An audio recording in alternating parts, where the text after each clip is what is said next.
Here's something that really gets said in leadership conversations: the way that you start your day, the things that you do before anyone is watching, and the small choices that you make when no one is keeping the score. These are not separate from your leadership, they are leadership. Welcome back to Healthy Mind, Healthy Life. I'm your host, Sayan, and I'm genuinely glad that you have chosen to spend this time with us today. My guest is Matthew Jacques, CEO of Neptune NT, a veteran-owned and operated security company and a former Royal Australian Navy officer with over 15 years of military experience. He brings a people-first leadership philosophy that's forged in some of the most demanding environments that's imaginable. And today he's here to talk about that direct link between daily habits and the quality of leadership that we are able to offer. So this is a conversation for anyone who is in a leadership role, formal or informal, or wants to show up better and not just work harder. So Matt, it's an honor to have you here with me today and excited to have this conversation. Thank you for having me. I'm super keen to get into it. Likewise, and just a little disclaimer for all the folks listening to this today. Hey dear listeners, before we begin, a quick note from Healthy Man Payavik. This episode is created for educational and informational purposes only. The views shared by our guests are their own and may not reflect those of the host or network. Nothing in this conversation should be taken as medical, legal, financial, or professional advice. Please consult a qualified professional before making important decisions. We encourage you to listen with curiosity, think independently, and use this content as a starting point for reflection, not a substitute for professional guidance. Now, settle in and enjoy the conversation. So, Mary, I want to start with a very interesting question. How frequently, when you do something, becomes a habit?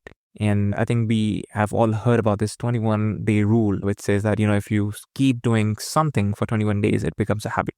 So how true of a thing you think it is? And if you have any other views that you would like to put forth or a misconception that people usually carry around it. Yeah, thanks. Look, I think one of the greatest books ever written was Atomic Habits. I've read that a couple of times, or, I'm not much of a reader, I'm more of a listener, so I definitely listened to it a few times. I would say the 21-day rule is pretty accurate. However, I think it's just once you set your mind to that task and you want to create that habit, you've just got to follow through. That, it's having that mindset that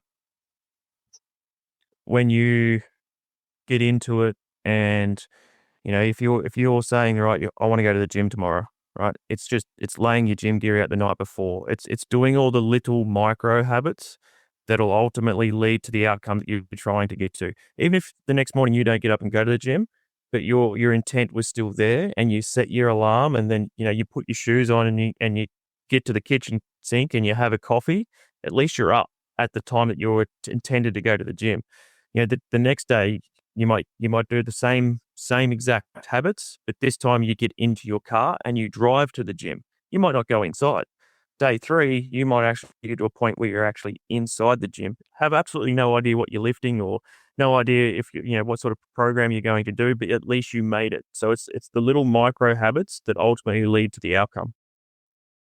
Yeah, I think that's very well framed. So, Mary, I also, curious to ask you this because I read about it somewhere, not that I remember exactly where. I think it was also not a book. I think it was written in some published article, but not that I remember. But I'll paraphrase that a little bit. It said that, doing. Okay, so let me ask you, Mary, what is the first thing that you do every day in the morning that sets you up for the second task? What would you like to say? But I guess my alarm goes off. The very first thing I do is I hit that end because it's the most annoying sound in the world.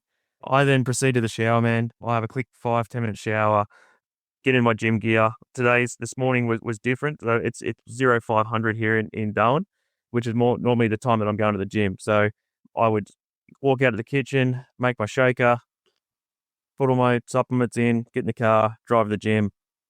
I'd do an hour on the treadmill, which is just walking, get my steps in. And then I've got a coach. I'm a big believer that you should have a coach in every aspect of your life, whether you're in business, whether you're in leadership, whether you're trying to get fit. Like, go and get somebody that is an expert in their field, in that specific thing that you're trying to get better at. So yeah, so that's sort of my routine. I'll then lift weights for an hour, and then so that takes me through about 7:30. I'm back home, shower, coffee, and then I'm going to work. I have 15-minute window where I set myself up for success for the day. I write down the things that I need to do, and then we roll into an 8:05 meeting at Neptune where we have a little team huddle. We talk about our values, we talk about our mindsets, and then we crack on for the day. Lovely. That's perfect. It sounds like productivity boosted routine. I mean, a lot of it based on having that perfect start as well. And so what I really read, Maddie, and I want to share it with everyone who's listening to this as well. The first thing that the author wrote was, he said that making your bed every day when you wake up, that is something that, and it's easy, right? I mean, you could do it. And that is what that sets you up for the next task. And so, Maddie, I do want to ask you this. People who maybe start with something in hope that it would become a habit, but it's out of motivation, right? But somewhere that lacks. So I want to ask you this, what is the difference between something starting off from motivation versus, something that eventually builds up to become a habit, and since we're talking about, atomic habits, what would you really like to share and put forth? I think for it to become a habit, you need a lot of discipline as well, right? So motivation is something that we feel in the moment. Discipline is obviously something that is repetitive. It's something that you can create. And, the thing with discipline is you've got to be able to do it even when you're not feeling motivated. So that speech that you were hearing about making your bed every single day was by a US Marine, one of the greatest speeches of all time. I can't think of his name off the top of my head right now, but essentially he talks about, making your bed is the first win of the day, which is, it's the same in the military. Obviously I did 20 years in the military. And it's the same thing there when you go through recruit school. It's the very first thing that you do is you make your bed for the day. There's a certain standard you got to make it to. It can actually take sort of 15 to 20 minutes to make your bed in the military, which is pretty crazy when, they get you with the way they want you to do it. But in order for me, for a habit to become, ritual, it comes down to discipline. And you've got to have that ability to just do something when you ultimately don't want to do it. Yeah, I mean, I could only imagine, Maddie, because you come from a military environment, and that naturally, I mean, something like that demands a high level of discipline and routine that most civilian workplaces don't, right? So I must put that forth. And I imagine that transition from a world with that kind of structure that's built to building your own structure from scratch did teach you something important about why habits work and what happens when the scaffolding disappears. So curious to ask you, what did that shift really teach you about how humans actually need routine and what falls apart when the routine goes? Look, I can sort of talk about this from a personal standpoint. So, Yeah. So from 21 to 23, I was in a workplace in the military that was functioning really well. It was a great vibe. The culture was phenomenal. That was led by a really good leader. 24, we had a change out of leadership and the workplace sort of shifted and it became really toxic for a lack of a better word. And that affected a lot of people in that workplace, but it also affected myself massively. I put on nearly 40 kilos. I stopped training. I stopped, having a healthy mind. I sort of I went sideways really badly to the point where in mid 24, I broke down. I was burnt out. I, mentally collapsed. In March of 24, I'd lost my gallbladder from stress. And then later in 24, I had pancreatitis, and then I had my appendix burst also. So this was all just from unhealthy thoughts, unhealthy habits, and without a really good structure in place to tie it back to that, these things can sort of creep up on you. And, the culture, I think if you've got a leader that doesn't have structure and it is chaos, that's the sort of shift that can put towards your team and your people. If you're, coming in one day, it's rainbows and unicorns, and you come in the next day and it's, Voldemort's turned up and, is waving the magic wand around and destroying the workplace, and you're doing that, within the confines of a week, that can have a massive effect on your people. So when you put a structure in place and you've got, the processes and the procedures and the habits all in that, all singing on the same song sheet, your people are going to know exactly what they're doing, how you are, how your mood is, and they're going to be able to function in a really safe environment, which is, again, coming back to the full story with me putting on weight and all that sort of stuff. So the full mindset shift for me was that what I realized was that when you link it back, if you're not taking care of yourself, you cannot take care of somebody else. That was the fundamental mind shift for me, right? So in 25, I started to put myself first. I used to be a massive people pleaser. I used to put everyone else first. And then what would end up happening is by the end of the day of putting everyone else first, I had nothing left to give to me. And then that process kept spiraling in 24, and it got to the point where I was burnt out. I was done. So once I got to 25 and decided to reclaim my life, it was February of 25. I went for my first run, in nearly 2 years after a whole bunch of injuries. My first K was at like 9.5 minutes. It was slow. I'm about to take on my first half marathon in May this year. So, that's sort of the journey I've been on. I've lost 40 kilos, and I feel better than I ever have. I turn up for my people better than I ever have. And being able to have the mindset now that, and people will say that it might be selfish that you put yourself first, but honestly, I think if you don't put yourself first and you keep putting everyone else first, you'll end up killing yourself. And that's the truth. Yeah, I think that is something that unfortunately all of us do come to realize, but most of us maybe never early, and that has already costed us some of our lives, I would say. So for the listeners who are listening to this right now, regardless of what phase or stage of their life that they're in, and maybe we'll get to talk more about, this act of putting yourself first. And, one analogy that really comes to mind is the same as,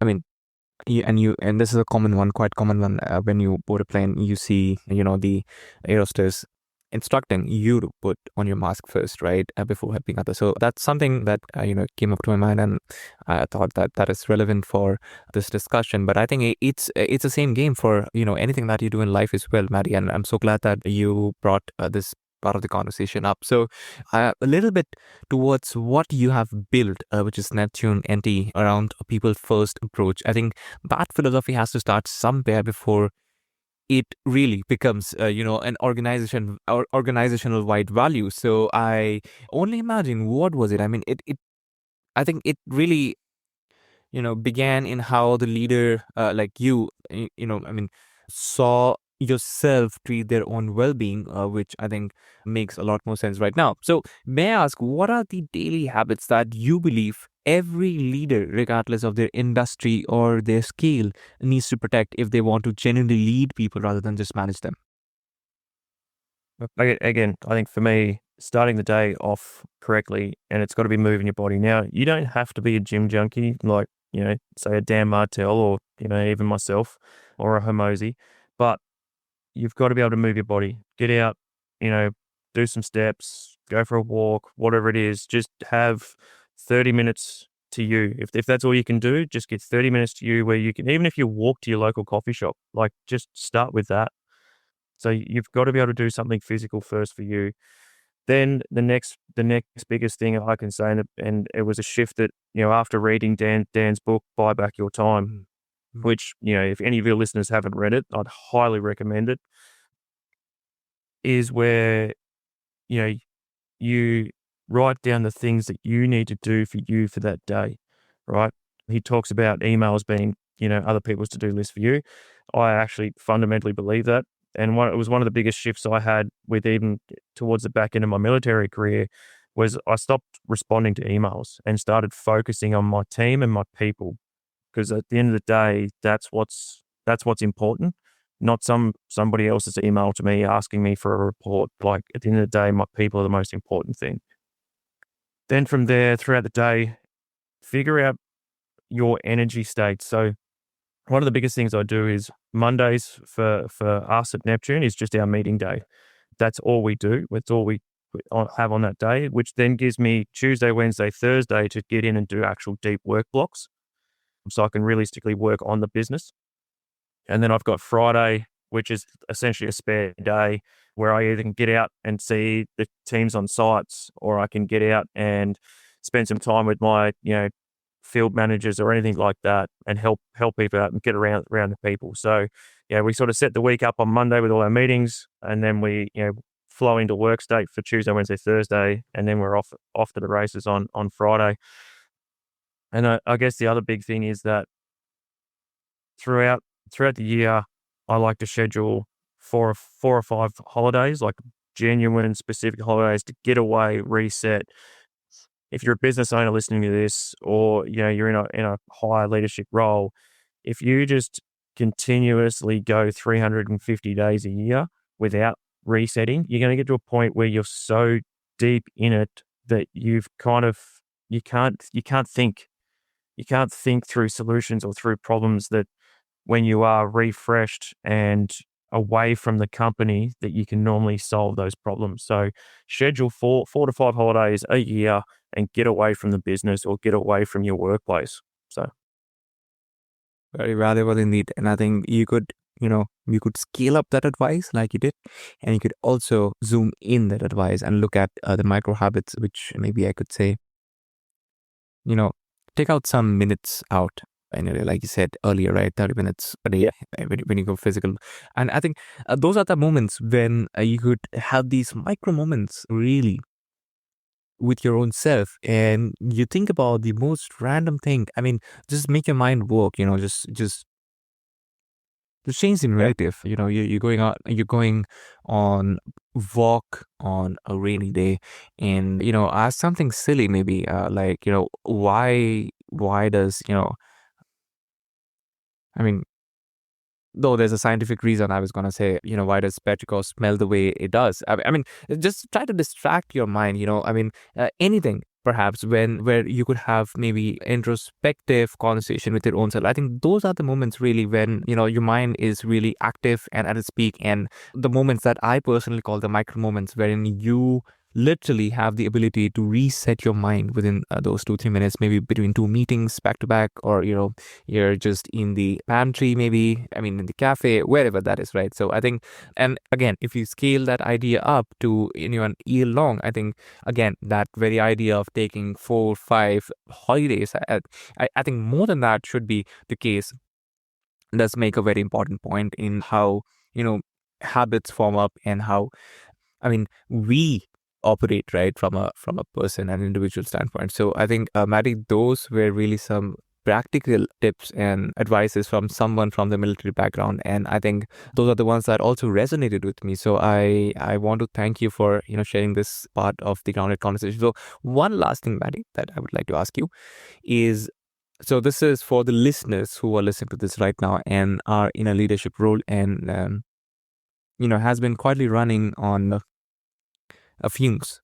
Who knows that something needs to change maybe, but outside of what you shared, building those micro habits, maybe starting in the day, wherein you start off with a physical activity, or, these kind of advices wherein that is shared towards the end, wherein you need to take some time out from your work to reset, right? So what would you like to say maybe in a sentence to the listeners, specifically the leaders, people in the leadership role right now listening to this right now who maybe feel a little guilty even taking that time to think about their own well-being because there are people depending on them. And so what would you want them to hear from you today? As I sort of said, people sort of see my approach as a little bit selfish. However, it's a mindset reshift. Now, the way I look at it, and since I've sort of started looking at this way, is that if you're not in the perfect mindset for you, or you're not in the right place for yourself, you can't then go and lead your team. They can't rely on you because you might be turning up one day, again, rainbows and unicorns, and then, the next day it might be doom and gloom. So if you're up and down like a roller coaster, your team's up and down like a roller coaster also, right? And then it gets to a point where they're walking on eggshells because they don't know what sort of day that you're having. And, if it is just a 30-minute walk, or, you need to go and get it away, you've got to take that opportunity to go and reset and, focus on you for that small period of time. And again, 30 minutes out of an entire day isn't that much. If that's just all you can do, take that opportunity to look after yourself. Because at the end of the day, you will turn up and you will be better for your people if you can do that. If you keep grinding through, I can guarantee you'll end up just breaking and snapping, and you'll end up, you can probably tell right now, if you've got people leaving your organization every, couple of months, it's a reflection on you. So you've got to figure out that and why they are currently leaving your organization. Yeah, another piece of, a reality check, I should say, Maddie. So thank you so much for sharing that as well. And folks, what Maddie really reminds us today is that your daily habits are, those atomic entities that shape your leadership. It's the foundation that it stands on, because these are the habits that ultimately, feeds to that leadership mindset. Ultimately, and taking care of yourself, when you think about it like that, it's not really a luxury that leadership requires you to postpone. I think it is the work that makes all of the work possible, even possible. So that is what I would like you to actually sit with today, and wherever you are listening to this right now. So before we wrap this off, Maddie, would quickly love to ask you, for people who are listening to this right now, and if they resonated with this part of the conversation or the whole of it, where can they find you and connect with your work at Neptune NT? Look, obviously we've got our website, neptunent.com. The other place that you can get me is on Instagram. I'm sort of massive on there, so it's just Jakesy88 Instagram. So is my handle. That's probably where I'll be able to get back to you most of the time. So, and I post, daily leadership lessons on there. So that's pretty much what my page is all about. And one of my other businesses is called Frontline Horizon. So that's www.frontlinehorizon.com. And that's sort of where you'll be able to buy my upcoming book, Dictator. So.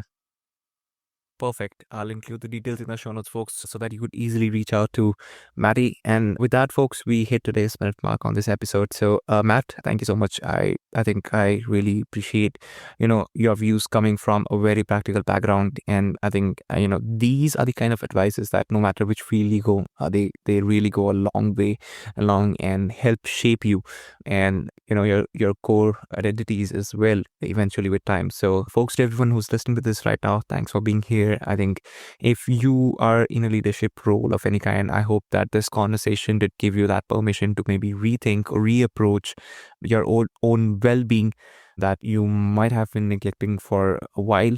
But I think it is something that belongs on your priority list and should, after listening to this conversation. So this has been Sayan on Healthy Mind, Healthy Life, and we'll see you in the next one.